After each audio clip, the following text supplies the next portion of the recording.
and welcome to Cosmopolitan Pilgrim. This is our special series called Samaj, Sarkar and Bazaar. Here we try to curate interesting stories and knowledge from the real life, and we try to contextualize it within the bigger realm of Samaj, Sarkar or Bazaar. Cosmopolitan Pilgrim is a social content creation platform with educational and consultancy services. Today, in our special series, we have two special guests. We have Dylan Mohan Gray, a very famous Mumbai-based writer and filmmaker. His projects include the documentary feature Fire in the Blood, which premiered at Sundays and had the longest theatrical run of any non-fiction film in Indian cinema history. Selected at over 100 film festivals and winner of numerous awards, Fire in the Blood helped to change the global conversation around access to medicine. Was named one of the 26 landmark documentary films of the past 7 decades. Most recently, Dylan directed Netflix's first Indian-themed non-fictional original, The King of Good Times, an opening film of the documentary anthology series Bad Boy Billionaires. It enjoyed a multiple week run as the #1 most watched title on Netflix India and was the most watched documentary of the year 2020 in India. Originally trained as a historian, Dylan has a special interest in stories with linkages to contemporary history and is currently working on a number of projects in this genre. Cosmopolitan Pilgrim team is honored to have you with us for today's discussion. Our second speaker is Professor Prasanta Ray. Prasanta Ray is Professor Emeritus in Sociology, Presidency University, Calcutta.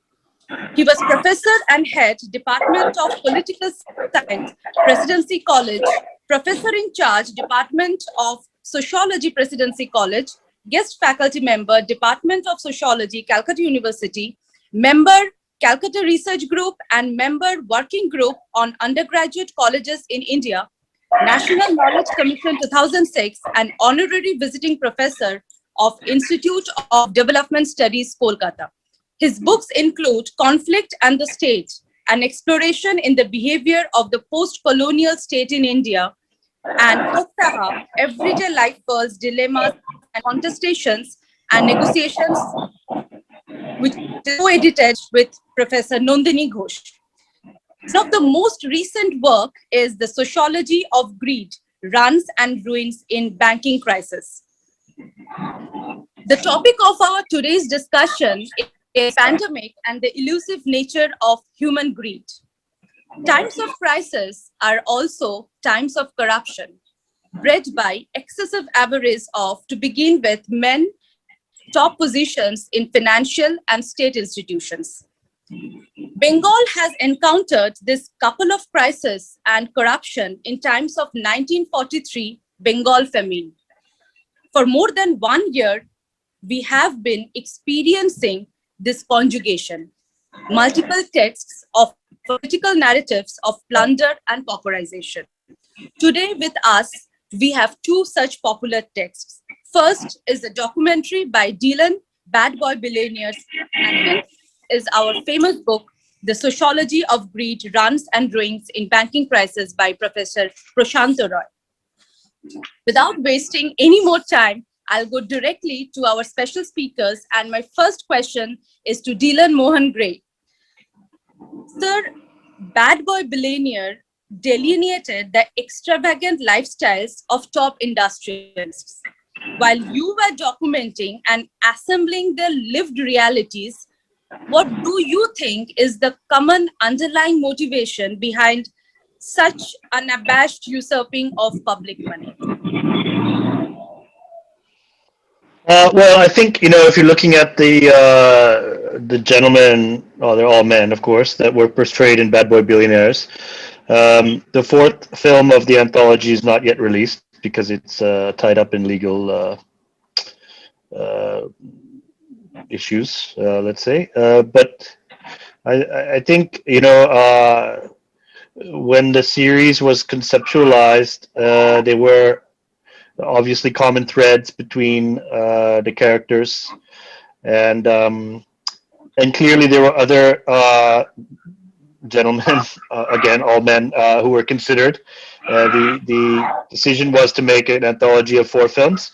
So in the end, four names ended up being finalized, but there were at least another 4 or 5 who could easily have been included in the series without changing the profile of it very much. So yeah, I think you know although the filmmakers all sort of had issues with the title of Bad Boy Billionaires, because it seemed to sort of prejudge the stories. And if you notice the titles of the individual films, they're all quite different in tone.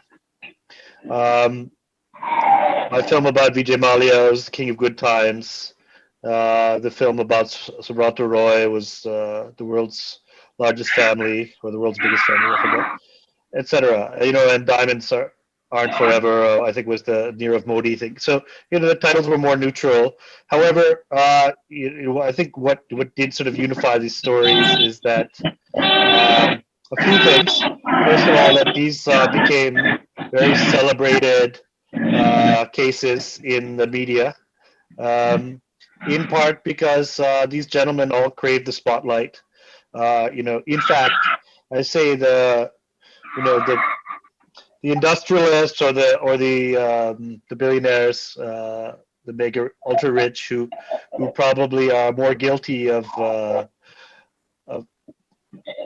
diverting public funds, are people that are less well known often, or at least even if they are well known, their profiles are less well known in the sense that they have not sought to make themselves into very high profile media figures, whereas the 4 men portrayed in Bad Boy Billionaires sought to make themselves into media stars, and also enjoyed a very high profile in the media. And in fact, they were all at one point or other considered to be sort of heroes of the Indian economy, and had hundreds of millions of admirers.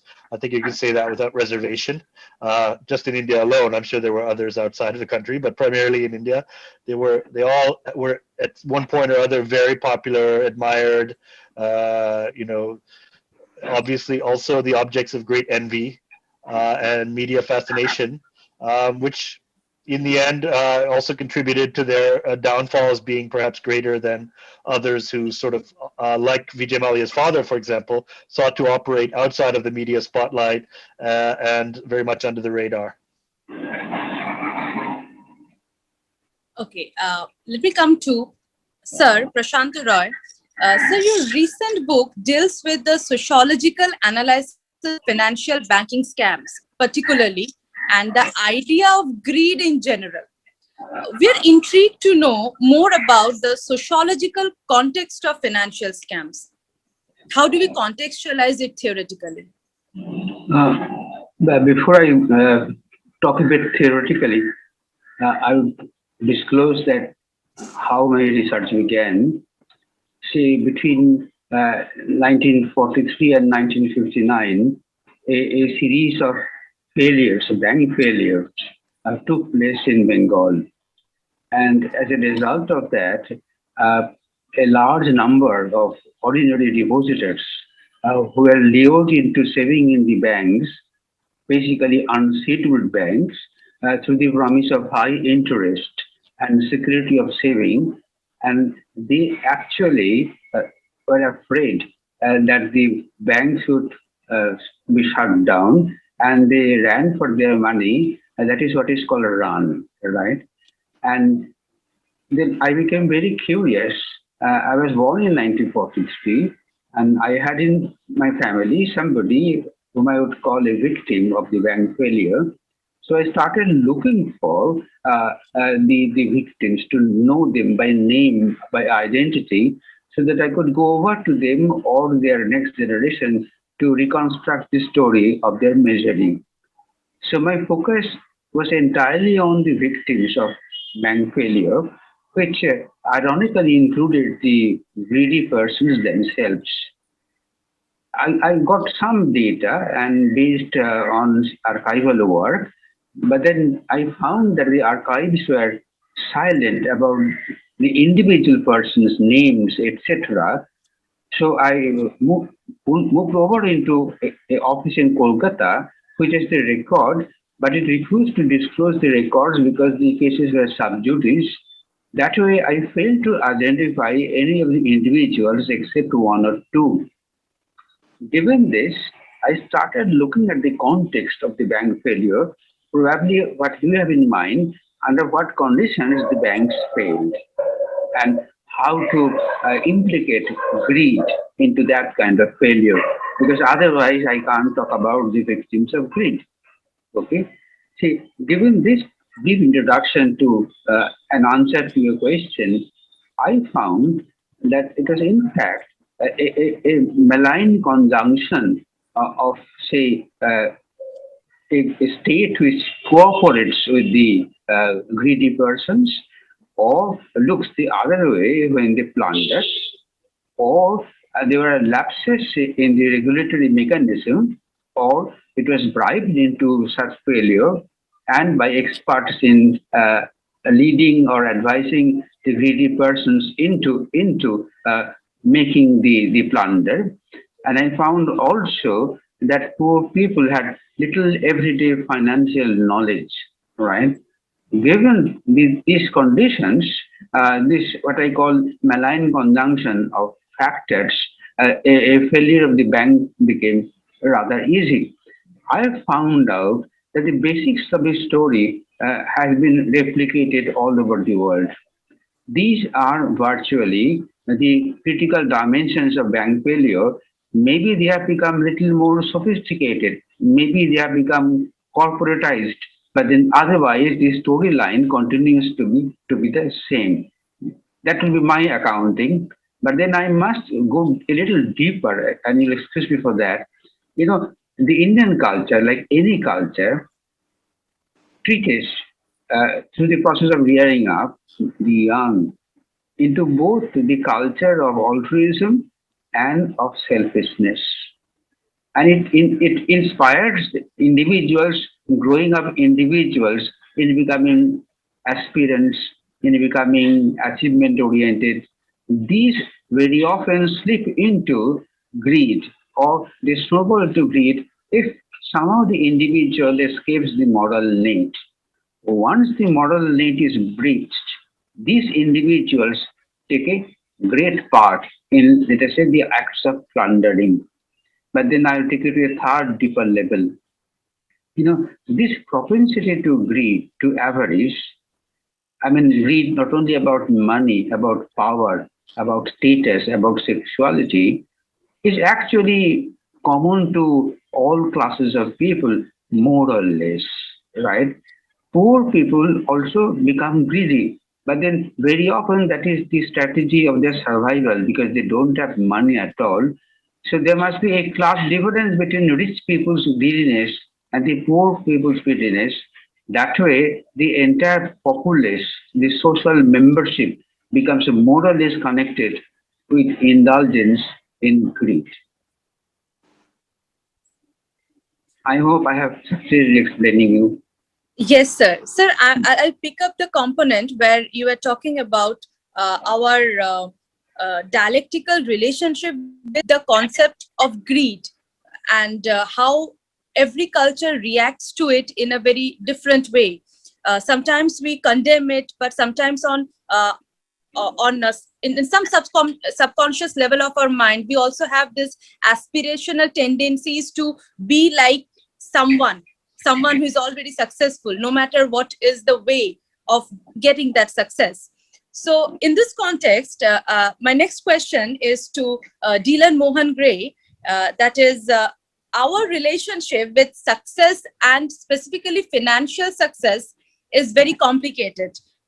From viewing every bad boy billionaire as evil during the license period to actually blindly worshipping rich people since the 1990s, we have all come a long way. We all know that even right now there is a fan following for Vijay Mallya. We still worship them, follow them on Instagram, and somewhat crave for that lifestyle. until the moment they're actually dragged into the court. And often social media has a role to play in this. Social media often lures the young people into displaying a lavish lifestyle. How do you reflect on this love and hate relationship of ours with the bad boy billionaires? Well, I think, one of the things, if you talk about, again, the type of people that were portrayed in our documentary series, I think it goes beyond greed. Greed is, for me, greed is, typified by wanting to accrue, very large amounts of money and material possessions.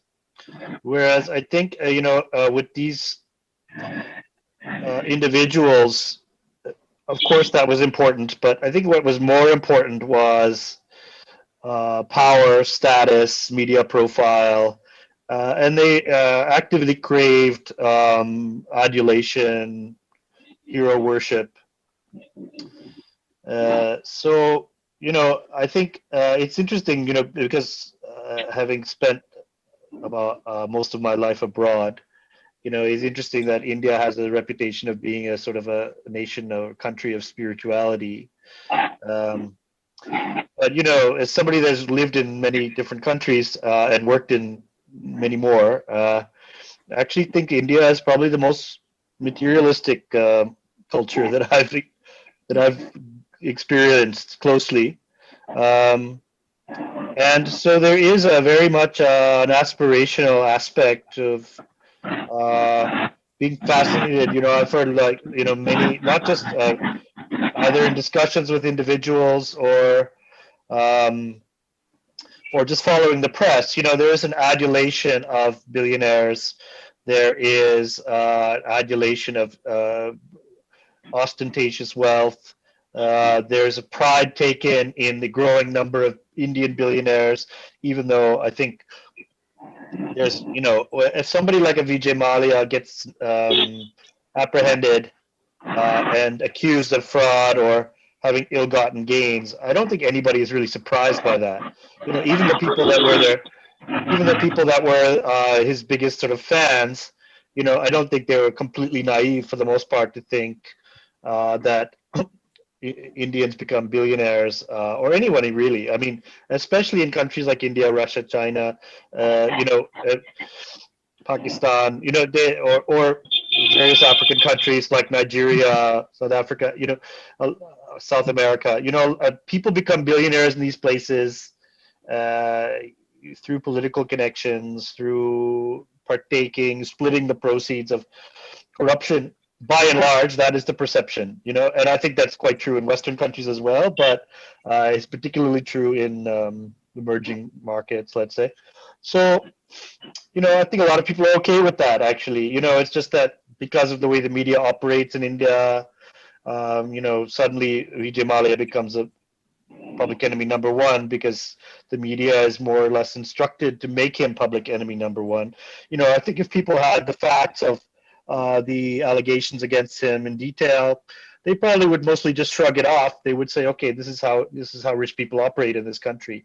And when you talk about social media and influencers, etc., there is definitely a fascination. And honestly, I think that fascination has been engineered. I don't think it's an innate fascination that people have, young people in particular. So, I mean, I watched a documentary about a year ago. It was all about this whole sort of informal prostitution culture that has sprung up through websites. And it focused on the United Kingdom. And there was one particular website which was basically set up, essentially to match older men with younger women, essentially trading sexual services for money in an informal way, and in the UK, which is a country of around 60 million people, this particular website had 500,000 women on it, most of them of university college age, right? So the makers of the documentary went and they met a lot of these women and said, aren't you concerned about being involved in this, or why are you doing it, etc. And interestingly, most of them said the reason they were doing it was not because they were struggling for money. Some said they were struggling for money, but most of them said the reason they were doing it is because they wanted to be able to buy all the nice things that everybody on Instagram seems to have, So they were it was very much a case of they're feeling the need to keep up with the Joneses that, basically push them into prostitution. And, with often very, negative results. Not to be judgmental about sex work, but, I think that, people were, because it was so easy to do, and they didn't feel they could sort of justify the idea that it wasn't really sex work because there was no pimp involved or what have you. That the repercussions of it were only revealed, a year or two or more down the road. But the interesting thing was the motivation was not, for the most part, like I said, desperation for money. It was wanting more money to be able to buy those branded products, clothing, accessories, trips. Trips were a big thing, that you could then show off on Instagram and other social media. I'll add a small question here. You talked about the materialistic instincts of people, especially South Asian, when they're craving for the materialistic pleasures of life. During this pandemic, we also saw something similar, where there is a trend of profiteering through black marketing, hoarding, and there is also the big pharma companies monopolizing the vaccine patent rights. How do you look at this in the bigger underbelly of greed? Now that you've mentioned that people are actually willing to get into consensual prostitution to fulfill their materialistic needs, how do you see the corporate greed that has the power to actually prolong this pandemic right now? Well, yeah, it's interesting that, you mentioned my film Fire in the Blood. It's very much about this topic, not, of course, in relation to COVID, because there was no COVID at that time when that film was released 7 or 8 years ago. But it was very much about how very similar arguments and mechanisms were used to block access to low-cost anti-AIDS medication, antiretroviral medication, to poor people, effectively, in poor countries, or even middle-income countries. And this exact same arguments are being used today, and it's tragic that no lessons seem to have been learned whatsoever. But I think I hesitate to use terms like evil with respect to corporations, because I think that frankly they behave in very predictable ways. So much as I said, you sort of adapt the structures of society to suit your purposes. If you want to become a billionaire in India, there's certain things you're going to have to do, which are probably on the wrong side of legality. I'm sure there are exceptions, but probably not. I wouldn't think there are too many. In this, likewise, as a corporation, if you look at the pharmaceutical industry, the wealth of the pharmaceutical industry is based on patent monopolies, which are government granted monopolies meant to be in the public interest. But a very rich industry has used their lobbying power to get the rules written in their favor and make sure that their favorite politicians enforce those rules. And we're seeing it now, of course, with COVID. And it's particularly offensive in a way in this case because of the urgency of the situation. The vaccines that have shown themselves to be reasonably safe and effective. I mean, we don't know the full story of down the road. That will all be revealed probably better. I think they're mostly safe. I don't know how effective they are generally, but those vaccines were produced very, very quickly with huge infusions of public money. So essentially, the public has already paid for those medications. And then you have, malign players like Bill Gates, the Gates Foundation, and, individual pharmaceutical companies, and even, the manufacturers here in this country, for example, taking advantage of a crisis in order to enrich themselves quite shamelessly, I would say. And, really, again, using their media clout, their political clout to sort of whitewash that. It's very troubling. Okay. It seems it's like the economists say that it's the most basic human tendency is to increase their profit. Uh, so, Prasanta Roy, Priya sir, I just want to ask you, how do you see this sociologically? First of all, I mean, Mr. Gray's focus is on individuals, and the corruption is being explained as the individual moral failure. But then, from the point of view of sociology, we talk about a sociogenesis of greed, or for that matter, any honorable sentiment or a perverse sentiment. It began with Aristotle as early as that, and he talked about this acquisitiveness or excessive acquisitiveness. He called it pleonexia, and I'm trying to argue that it has been the universal feature of all class divided societies. For some people, rich and powerful, try to misappropriate the resources created by the poor. See, if you disengage the discussion from COVID and current pandemic, then you'll discover that they're only the triggers, right? But then it could occur many times. See, you talked about the Bengal famine. Exactly, during the Bengal famine, the same thing happened. And the poor cultivators were denied of everything. Or say, in indigo plantation, the whole debate.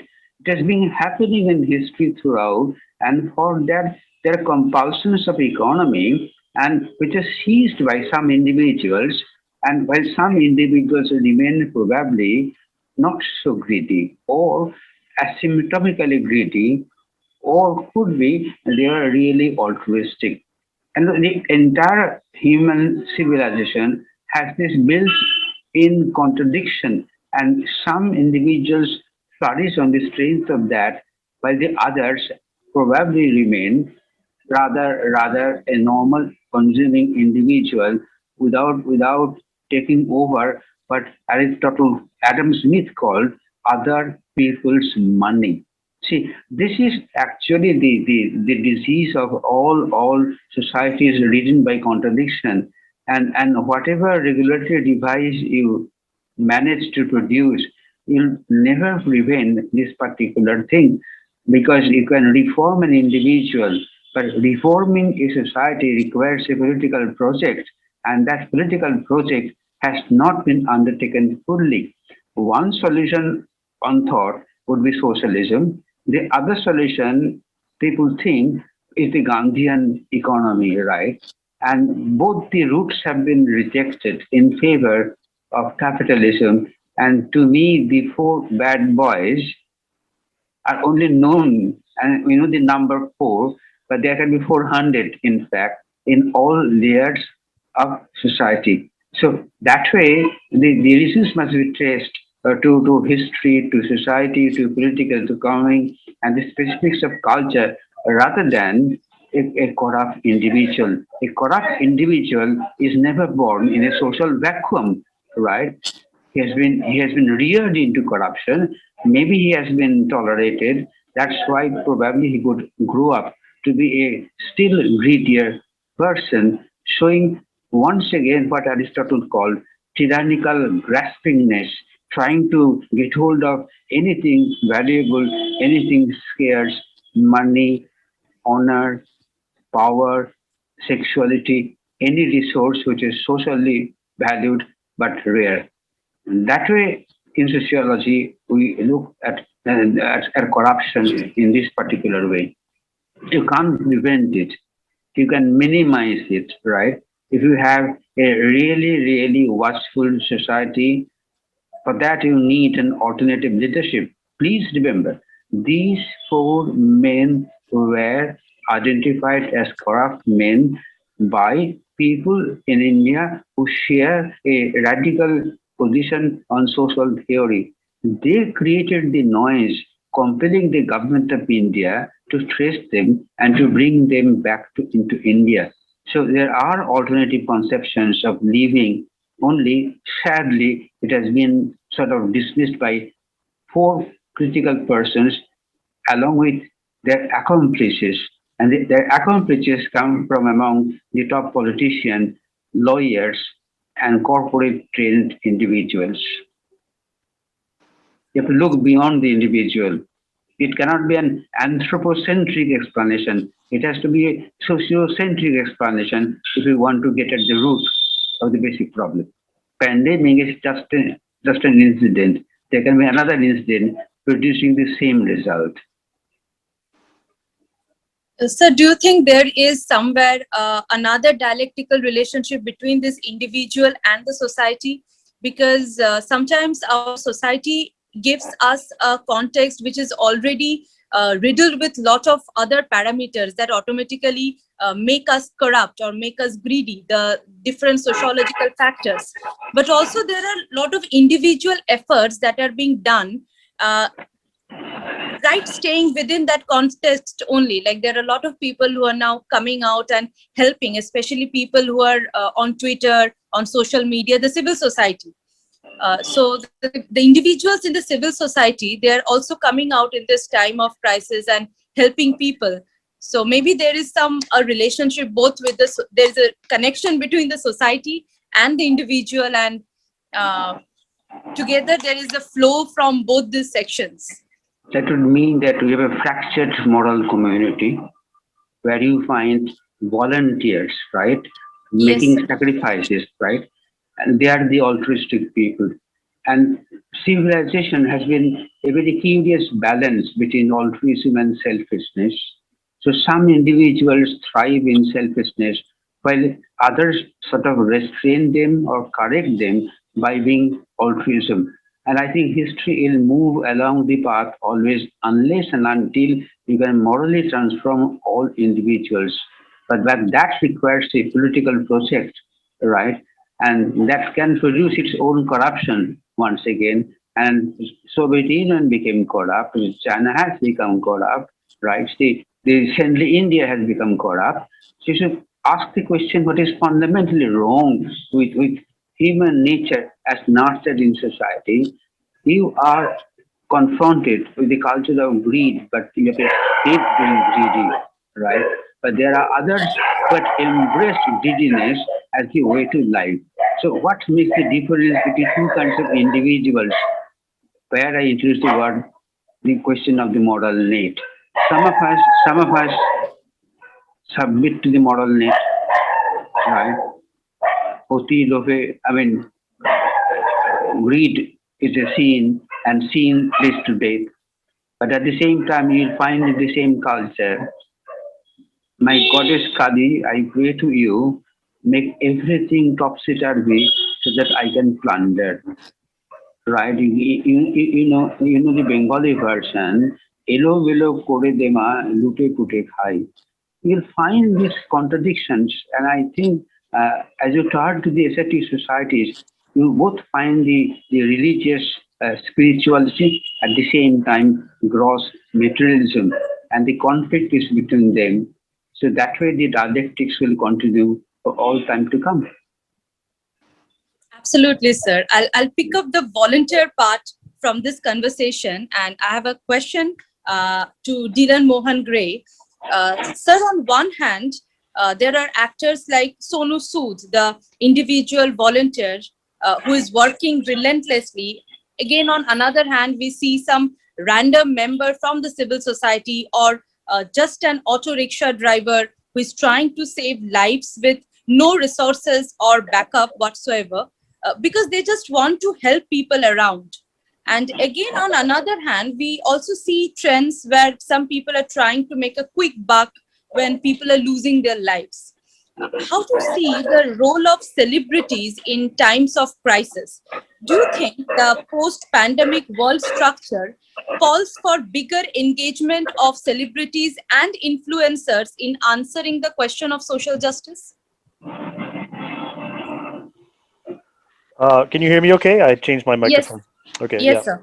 Well, I mean, I think in answer to your question, I do personally feel that it's very disappointing if you're looking at the specific case of what's happening right now that so few public figures have made it their business to intervene on behalf of people struggling uh, and suffering a lot. And they these public figures obviously have um, very large platforms at their disposal, millions of followers in many cases.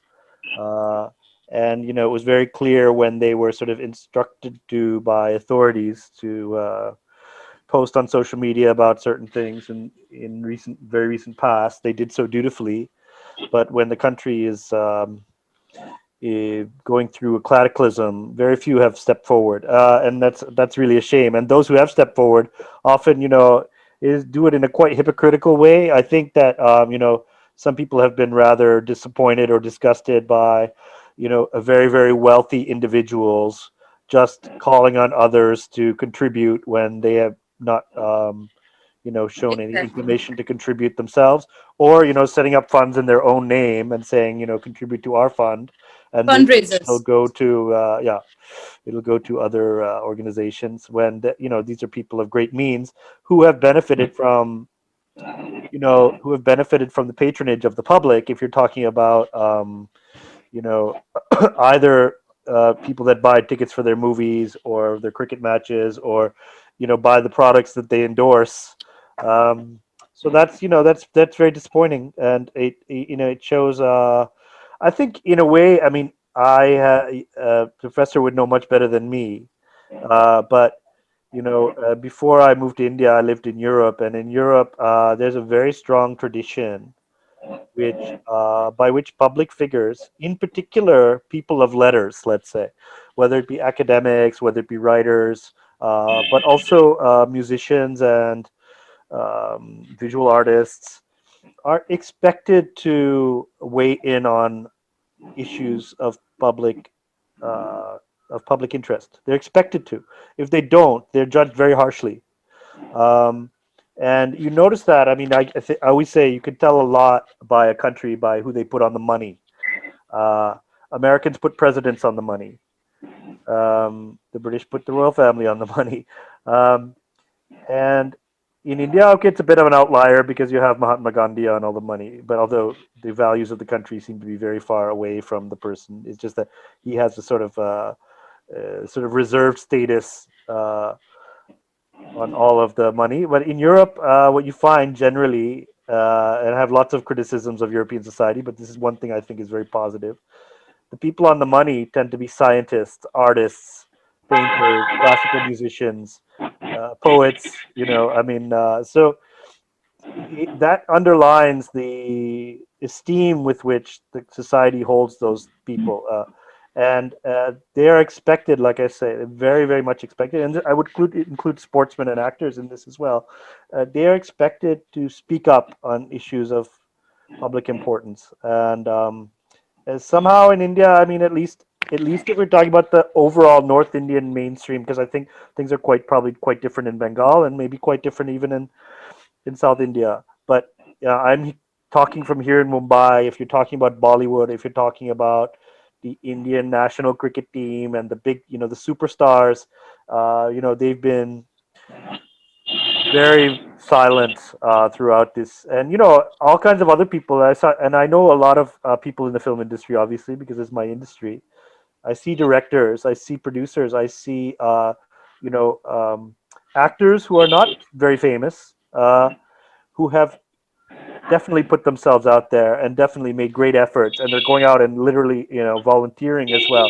They're not just raising money, they're going out and helping people with their own bare hands. I see a lot of that on my social media timelines. I've been very impressed with many people who have done that, and used the platform that they have. But the people with the really big platforms, unfortunately, either have been silent or they have been sort of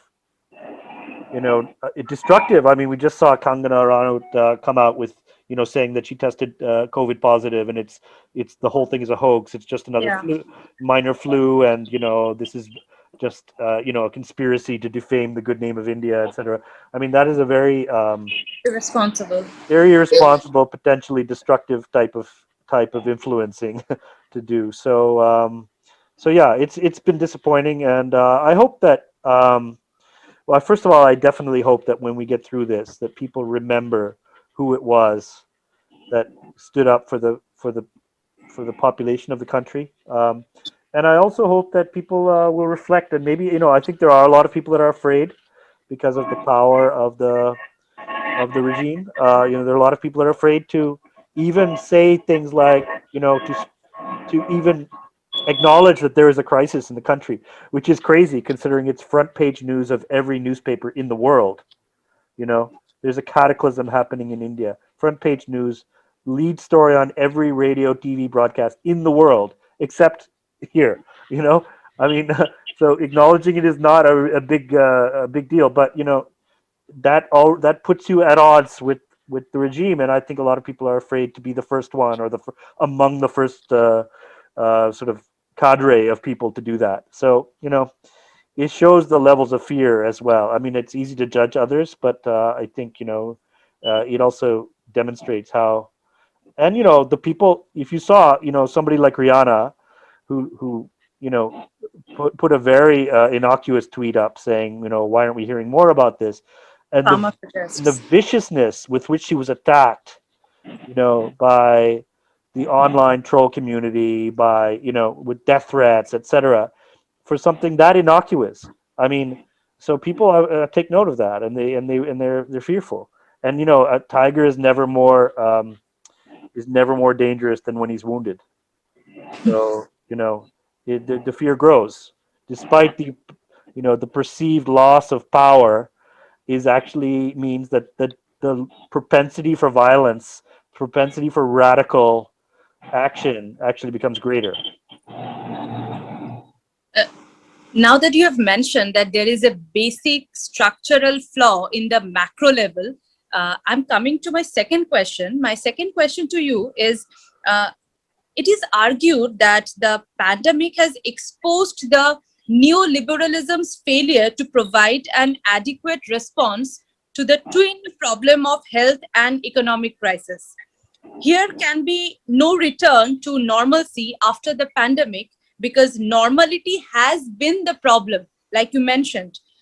Before the pandemic, Nobel laureate in economics Joseph Stiglitz offered a sharp assessment of what is wrong. And he said that the three major crises in the world is inequality, climate change, and crisis of democracy. How do you reflect on this? Is the question Well, to I'm me? a I'm a very big fan of Professor Stiglitz, and interviewed him in Fire in the Blood also. Um, yeah, the thing is, if I just take it from it, I mean, I think that he's right, first of all, and I think it goes, sometimes we are, of course, now with everything that's going on in the country, of course, we focus a lot on India, which is natural and correct. But at the same time, these things are happening in many other countries, to greater or lesser degree. I think, it's specifically the area of health, which is an area that I've done a lot of work in. Um, you know, uh, if you don't accept health as a basic human right, then your country is going to suffer a lot when there's a when there's a public health crisis, and you see that in places like the United States. You see that in places like India, Brazil. Uh, I mean, there's been crises in many places, and I think there's a complacency that sets in. Of course, when people in Europe, for example, I mean, if you're talking about Western Europe, have gone 75 years without a major war. Complacency does set in. Your lack of preparedness, is very noticeable when something like this happens. However, there is still a very strong belief in universality of healthcare, in healthcare as a human right, in that everybody deserves an equal level of care and equal access to the system. That belief is certainly not prevalent among Indian elites, and I don't think it's also prevalent among American elites, and I don't think it's prevalent among Brazilian or Russian elites. Unfortunately, theoretically they might say it is, but when push comes to shove, if there's a problem, they want to be at the head of the line. And I think even something like the registration system for the vaccinations is obviously skewered towards elites. It's very complicated. It's an online process. It is meant to push the masses of the population into the background in favor of the elites, because that also serves the purposes of the regime, in the sense of those are the people who are controlling the media voices, who are writing. If they're not going to get it, there'll be a huge hue and cry, which there is to some degree already. But at least they sort of skewer the system, make it seem on the surface of it democratic, whereas in reality, it is very much designed to favor the elites. And if you put a lot of reliance on private healthcare in inverted commas, and private provision of health services, anytime there's a public health emergency, and history has shown this on numerous occasions, those people cannot be relied upon, because if it's a profit-centric institutions are not there to serve the public. That's not their job. And talk about greed in terms of capitalism and what have you. Capitalism functions exactly as it's meant to function. If you talk about evil pharmaceutical corporations, you're missing the point. The pharmaceutical companies are functioning as exactly as they're meant to function.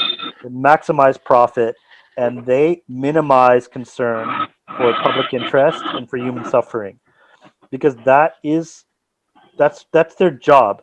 Unfortunately, like I said, they've managed through their power and influence and money to get the regulations written in their favor, because actually it's the regulatory environment that will inhibit this behavior. Unfortunately, they're so rich and powerful that they rewrite the rules, and then with every rule that behavior is less inhibited. So is it greed? Yeah, but yes, I mean, it's capitalism. I think greed and capitalism are one and the same. And as the professor said, that seems to be the system that most people want. So can you condemn it, knowing that the outcomes are very predictable? That's a rhetorical question. I mean, everybody has to answer that for themselves. Prashant sir, do you want to add something to this? Yes, a very cynical comment about celebrity philanthropy, right? And I have a feeling, I'm a naughty man, that this is actually to minimize the possibility of outbreak of violence against the rich people. So, if you can set up a langar khana, if you can provide them some food and medicine, right, then for the time being, their anger will be contained. Otherwise, it can burst into some kind of a rebellion. That is what they protect, the philanthropy of the celebrity, only in the moments of crisis. And they make double, triple gains out of their philanthropy. The world cannot be otherwise. We must ponder why. Why in Britain, in the first round of the COVID attack, and the people of the Asian and the African origin died in greater number, even among the doctors and nurses.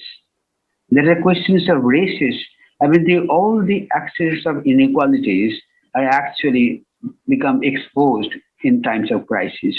We are appalled, we become angry, we become philanthropic, but as we return to some kind of old normality, we forget that these are the deeper malices of society which will come upfront from time to time. It will surface from time to time, and we are not interested in making some fundamental change. I mean, Gandhi thought that particular way, whether that could be a fundamental change of the human moral environment. But nobody bothered about Gandhi's ideas, and even socialism became capitalism. So as of now, we don't have any solutions at hand, and such kind of crisis will recur, and we'll once again probably sit down in discussion and talk about that. That is my cynical comment on the entire affairs in our country or in the world. That's all. I mean, for me, unless you have a question. Yes, sir. Sir, this is a personal question where if I just shift the focus from big pharma and MNCs to ordinary individuals, we have seen the news that individual peoples are hoarding and stockpiling the basic essentials, hoarding oxygen cylinders and stockpiling the basic grocery stores, the retail shoppers during this pandemic. Uh, would you call them greedy, or is it justifiable? No, they are greedy, obviously. That was like stockpiling Horlicks or the baby food during Bengal famine. No difference in that. But then, I went to the drugstore to buy the two medicines currently being given, and I wanted a pair of both to keep it at home if I become afflicted with corona, and if I do not have anybody to fetch me the medicine, I lose some kind of a stock. I pondered, could I buy a second batch? Then I thought, then I'll be hoarding, right? Because somebody needy and immediately needy probably will not get the medicine. So it's a question of being at which particular moral grade your conscience is situated. That determines what you turn out to be, a plunderer or somebody very, very kind to other people in sufferance. But this is seasonal sufferance. This is seasonal philanthropy. But once the crisis is over, we forget it at the same time. This hurts Yes, me. sir. Hmm. Sir, this question is from my students who have read your book, and they have this curious question that your book has dealt with a lot of victims of banking scams. Can you elucidate more on the experiential part of your field work when you were talking about the victims? See, I couldn't undertake a field work because the field was denied to me, as I told you. In order to do some field work, I must know who are the concrete individuals involved who became victims. And I was looking for their record. The records are lying in some offices in Calcutta. I made moves after moves. They would not allow any access to it except indicating the number of banks and never the number of clients. So I couldn't trace them. So I moved over to something else, another source, literature, and a particular novella, Sahidaya, magnanimous person, which is written by Narendranath Mitra. And Narendranath Mitra was working in such a bank which failed, and he was implicated, and the British judge exonerated him finally. So all the characters and the main character like Subrata Roy was called Surabhati Chakraborty, and the entire story is written from the basis of his own interventions in the money market, right? And to me, Surabhati and Srohida and Narendranath Mitra would be a better literary representation rather than the so-called objective data found in an archive, which is always an incomplete. So that particular part of the story was drawn from the novel, but the novel which is trusted to be a true document of time. Many people made an allegation. What about then the question of bias, right? How do you verify? Then I tell them that if you discount on literature as a source, then you're actually discounting a whole part of history, because prior to the rise of the social sciences, literature was actually the only source of social knowledge. So I am not a distrustful person, because I know that writer was an authentic person experiencing the crisis himself, and he produced. His son is my friend, whom you know, Ovidit Mitra of Bardwan University. And Narendranath Mitra knew each of the characters as real characters. That I did. But then I also moved into macroeconomic data, right? Particularly when I brought in the question of refugees losing out of bank failure, losing out of the greed of the bank owners and bank managers. So it was partly quantitative and partly qualitative. So that way there is no conventional field work which I could undertake. So now I'm intrigued as a very young researcher, since I'm also doing my PhD work. So I just want to know how to handle such difficult ethnographic topic when the respondents are difficult to find. And maybe if the literature is also very scant, how to deal with it. It is very difficult. Basically, then it becomes a conjectural analysis. But then you can reinforce your conjectures from secondary sources. Like, say, a similar work done, let us say, in a South Asian context, and you can argue that probably my conjecture is correct, because in some such study with a better secure database, the inferences I draw on the basis of my conjectures. It's a problem. It's a problem. But basically, my personal position is this: if you want to know this, don't use a single method, don't use a single set of data. Try to find out whatever can reveal what you try to understand. But then anything will be not like any other thing in terms of research output. But don't be nervous. Do proceed. Do proceed. Lewis Kozer, you might have heard his name, wrote a book called Sociology through Literature, where he has pointed out almost line by line each major theme in sociology and psychology was actually already there in Western literature. Okay, so feel free, be bold. Okay, sir. Taking this note, my next question to Dylan Mohan Gray. The episode with Shubroto Roy, I think, is the longest and perhaps the one that actually impacts the Aam Janta the most, as it is shown in the documentary. You being a part of the documentary, can you tell us more about the experience of documenting the victimhood as a director cum narrator? Well, I mean, I didn't direct that film, so I mean, my exposure to it was really, just simply conversations with the director and the editor who were working in the room beside us. In fact, so that was the thing with Bad Boy Billionaires. The reason make a point to call it an anthology series and not a documentary series is because the films are actually all standalone films. We had no guideline or instruction to follow any stylistic or template or to address any particular aspect of those things, those stories. It was up to us as writer directors and editing teams to find the stories that we felt were the most pertinent. And of course, we consulted a lot with Netflix as the process was unfolding, and because they did have their own points which they felt were important to bring in, and many also things they wanted to keep out, of course, as you can imagine.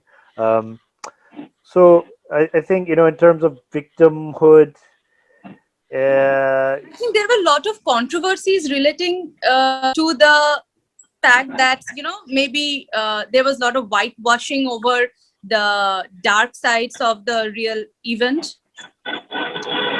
In terms of Surata Roy, or in terms of all of the characters? All of the entire series.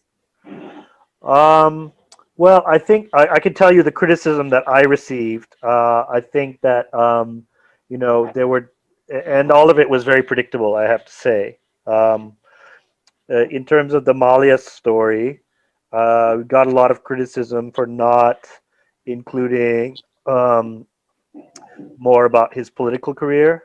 Got a lot of criticism from people that thought we were too uh, kind to him, that he deserved more of a negative treatment. Got a lot of criticism from people that said, where was the role of the government? Why wasn't that shown? Those were the main three. I think I would address them in sort of out of order. First thing, were we too kind to him? No, I don't think so. I gave an honest appraisal of the situation as I saw it based on those months of research. And in addition to the months of research that I did, there were researching teams that were working on it both before I came on board and also, parallel to me.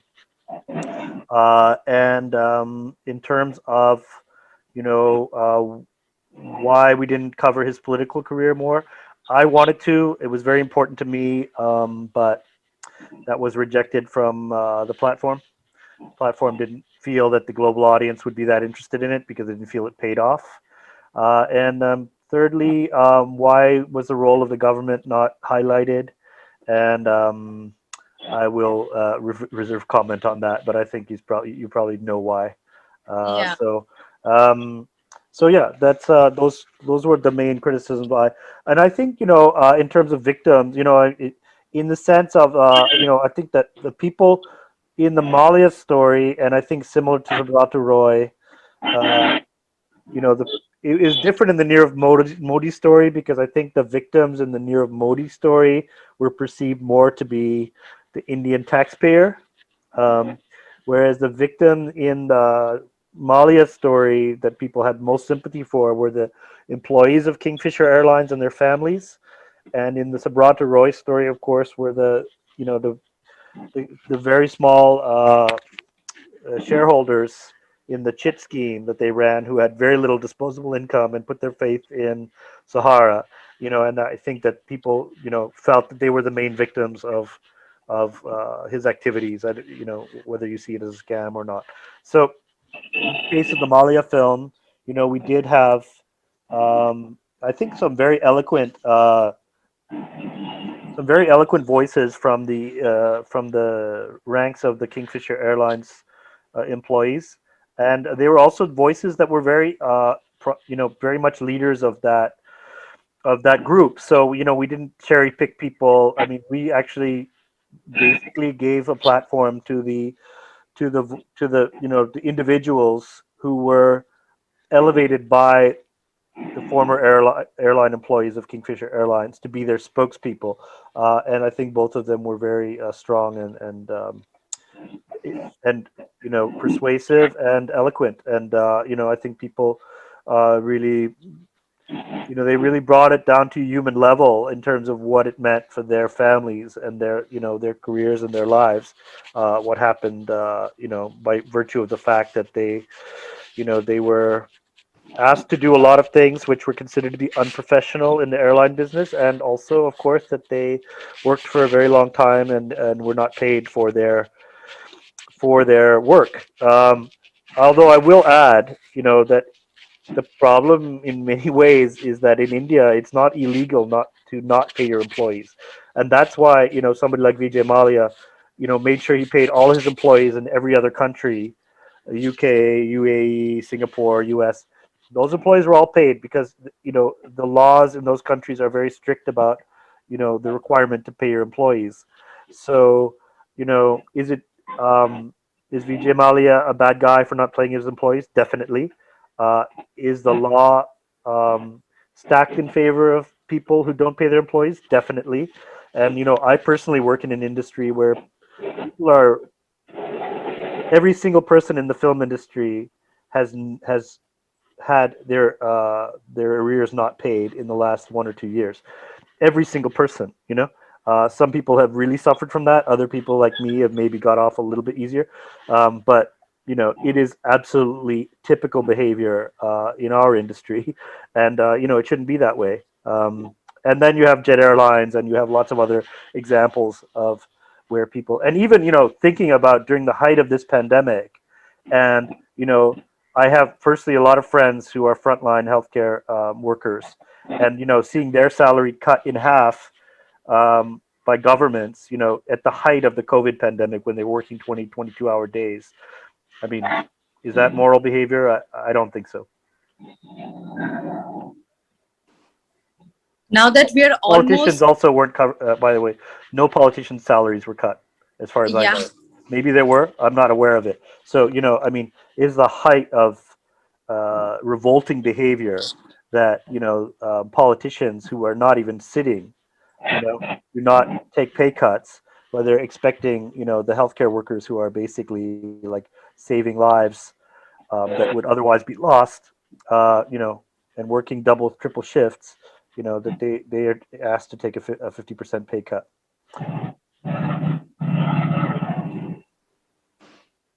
now that we are almost near to our session, this is one question I keep asking all my guests. So my question first to you, sir, is how do we keep sane in this pandemic time, given the kind of situation that is going on outside? How do we keep our sanity?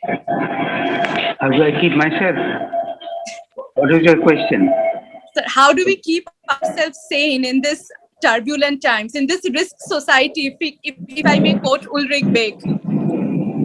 See, I would say that I, on a daily basis, take account of the days or the state of the sickness or the cure. I listen, let us say, to the BBC to find out what kind of researches are going on. That would agitate me. And a good part of my day, particularly the evening, I do my own research, I mean, then probably I'm little away from the disturbance of the pandemic, and maybe that is how I secure my own personal stability. That I may not collapse at the thought of being afflicted.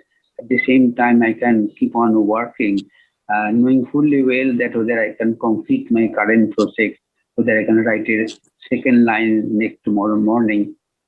But I do. But then probably human nature and attitude to life counts, right?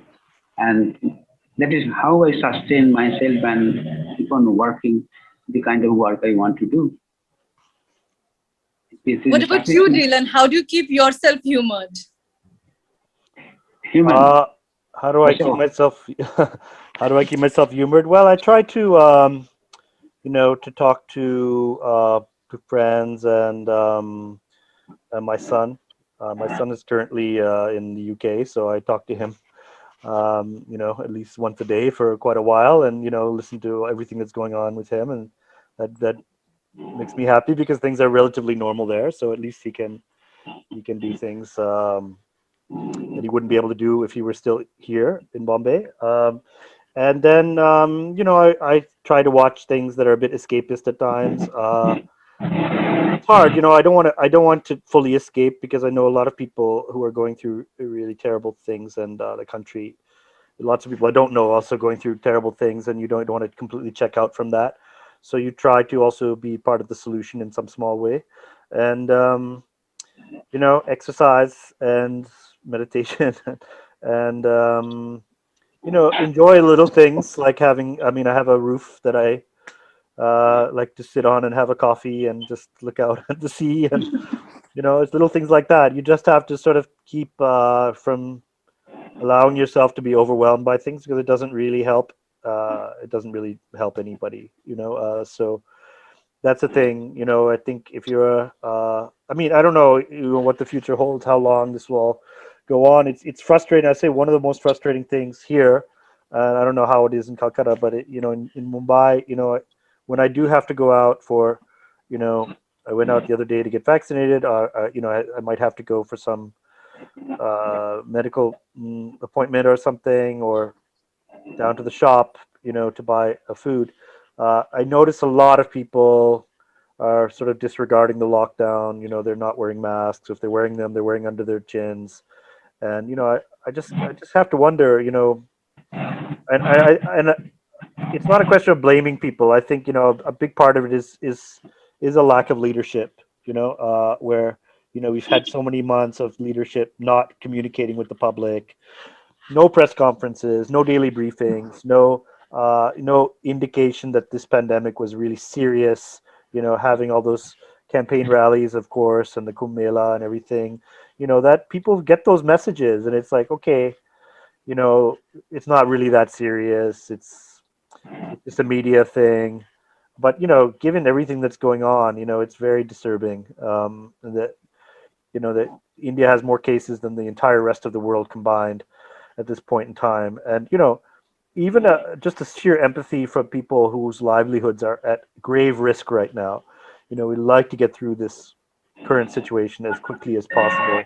I just don't feel that people are really grasping that. So that is very frustrating. I mean, all the things that we can't help, and is one thing, but when you see your fellow citizens, just being so dismissive of it, that to me is very disheartening.